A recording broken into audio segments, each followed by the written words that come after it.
तीन ये बहुत जोर की बात है। यदि उपासक इसी जन्म में उषभ दिव्य लीलाओं का दर्शन और श्री अंग की सदा सदा के लिए सानिध्य भरी सेवा प्राप्त करना चाहता है तो इन तीन में ही रहे। यदि आप हमारी लाडली माता राधे रानी के उपासक हैं तो परम पूज्य गुरुदेव श्री प्रेमानंद महाराज जी द्वारा बताए गए तीन गुप्त उपायों को कर लीजिए। माता की कृपा आपके ऊपर जीवन पर्यंत बरसती रहेगी। त्रिकाल में उसका बाल बांका नहीं हो सकता। तीन, नाम कीर्तन, गुण कीर्तन और सेवा। बैठा लीजिए। कभी नाम कीर्तन अंदर भी होता है, बाहर बंद है मुख। गुण कीर्तन कभी अंदर भी होता है। हम खाली ने तीन बातें पकड़ लो। ज्यादा विस्तार में पकड़ने की प्रेमियों की क्षमता भी नहीं होती, क्योंकि वो ऐसे रसिक हो, स्वभाव में वो सब नहीं होता।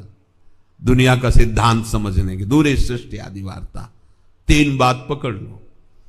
हम कभी भी हों तो तीन में हों, नाम कीर्तन, गुण कीर्तन और सेवा।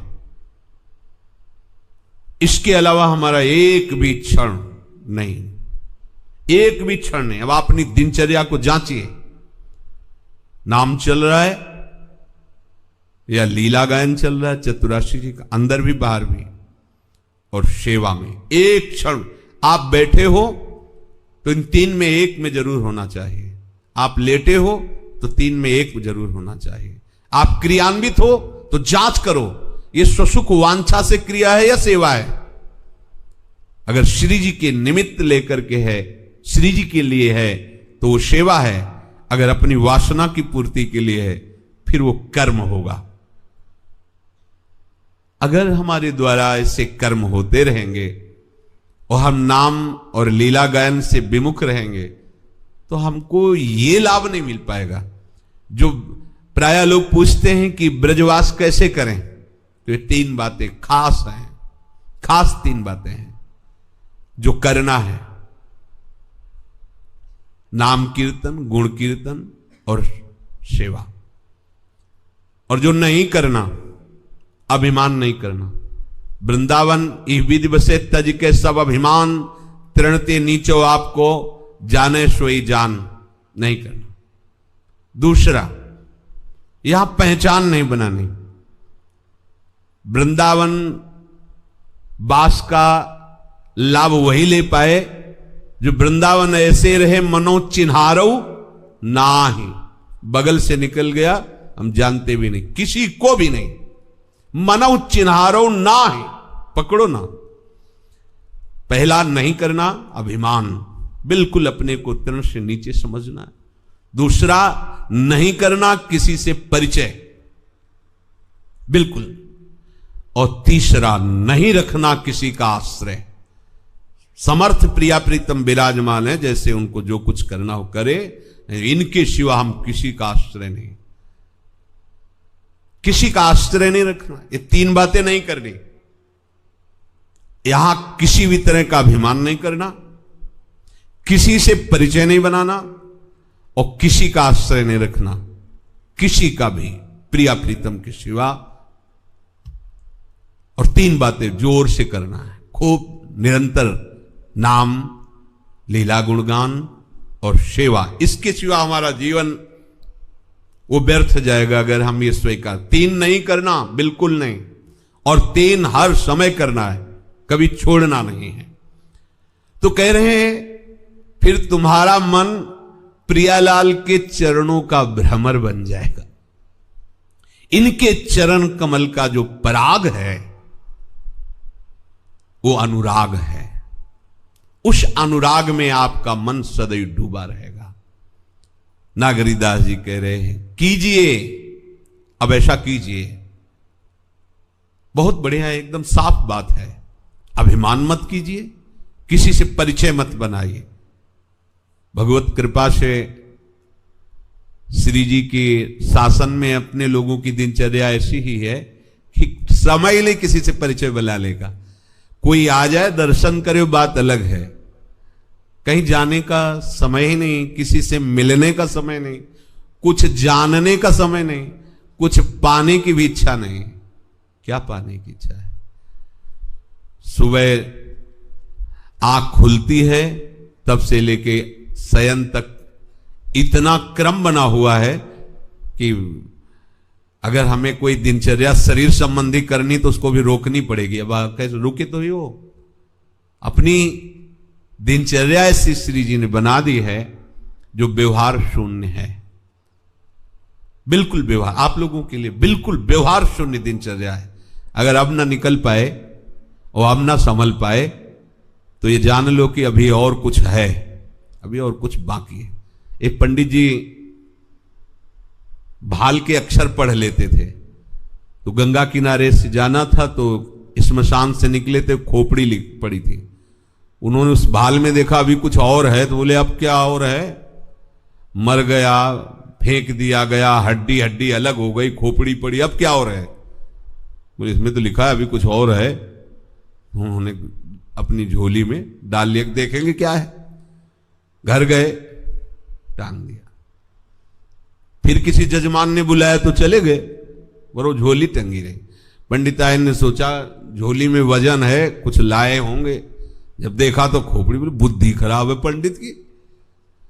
बड़ी गुस्साई पंडित के ऊपर, खोपड़ी उठाई और वो जो घरों में होती है ओखली, उसमें डाली, मूसर से मार चूर चूर कर दिया, चूर चूर करके नाली में बहा दिया।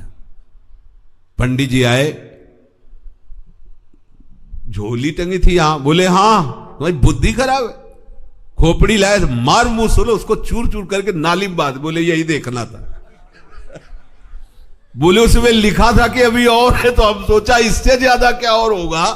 मर गया, हड्डी हड्डी अलग हो गई, खोपड़ी अलग पड़ी, अब क्या और होगा।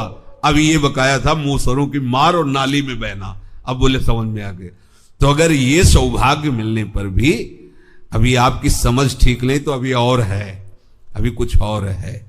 और अगर और नहीं है और ठौर नहीं है तो श्री जी मिली मिलाई, हम कैसे तुम्हें बताएं।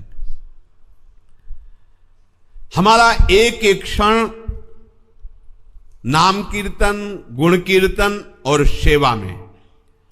अब बोले आप तो बाबा जी हो तो आपका तो चल गया कि आप इतना ही कर पाओगे। वो हम तो गृहस्थी में, हमारे तो व्यापार है, नौकरी है, बहुत से काम है, पढ़ाना लिखाना सब, तो वो सब सेवा के अंतर्गत आ जाएगा। भगवान कह रहे मयि सर्वाणि कर्माणि सन्न्यस्याध्यात्म चेतसा निराशीर निर्ममो भूत्वा युध्यस्व विगत ज्वरः। तुम विवेकवती बुद्धि के द्वारा सर्वाणि कर्माणि, या ये नहीं कहा नाम कीर्तन, गुण कीर्तन, सेवा, ऐसा प्रभु ने नहीं कहा। क्यों? क्योंकि सबका परम पद पर आरूढ़ होने का जो अवसर है वो प्रभु अपनी वाणी में रखते। कोई भी कहीं से भी प्रभु की वाणी को पकड़ ले तो परम पद पे आरूढ़ हो जाएगा। इसलिए कहा सर्वाणी, तुम जो भी कर्म करते हो, व्यापार, नौकरी, किसान, जो भी करते हो, सन्न्यस्य, मेरे को समर्पित कर दो। प्रभु भूखे नहीं बैठे तुम्हारे कर्मों के, लेकिन जैसे कुछ भी आग में डाल दो, अग्निदेव उसे अपने स्वरूप में कर लेते हैं। लोहा डालो तो लाल हो जाएगा, विष्ठा डालो तो उसकी दुर्गंध और मलिनता नाश करके उसको भी अग्नि स्वरूप कर देंगे। चंदन डालो तो, उनको किसी के गुण और अवगुण से मतलब नहीं, जो अग्नि में गया अग्नि अपने स्वरूप में कर लेती है। भगवान करुणा करके कह रहे हैं, सोचो, सर्वाणि कर्माणि सन्न्यस्य, माने मेरे को समर्पित करना। प्रभु कह रहे हैं शरीर, इंद्रियां, मन, बुद्धि, पदार्थ, जो जो तुम्हें मिला है सब सेवा की सामग्री मानो, और जो जो भी कर्म हो रहे हैं वो सब तुम मुझे समर्पित कर दो। लेकिन समर्पित वही कर्म कर सकते हो जिसे भगवान आज्ञा करते हैं। भगवान जिसे निषेध करते हैं कि ये नहीं करना चाहिए, वो कर्म नहीं, क्योंकि प्रभु उनको निषेध कर रहे हैं ना। तो प्रतिकूलस्य वर्जनम, प्रतिकूल आचरण नहीं होने चाहिए। प्रतिकूल आचरण समर्पित नहीं होंगे, ध्यान रखना। यदि आप भगवद विमुख गंदी बातें करेंगे, मनमानी आचरण करेंगे और फिर बोलेंगे कृष्णार्पणम मस्तु, तो आपको एक और बता दें, जैसे उपजाऊ भूमि में जब गेहूं बोया जाता है तो 1 मन का 60 मन होता है, ऐसे ही भगवत समर्पित कर्म बहुत गुना बढ़ करके मिलता है।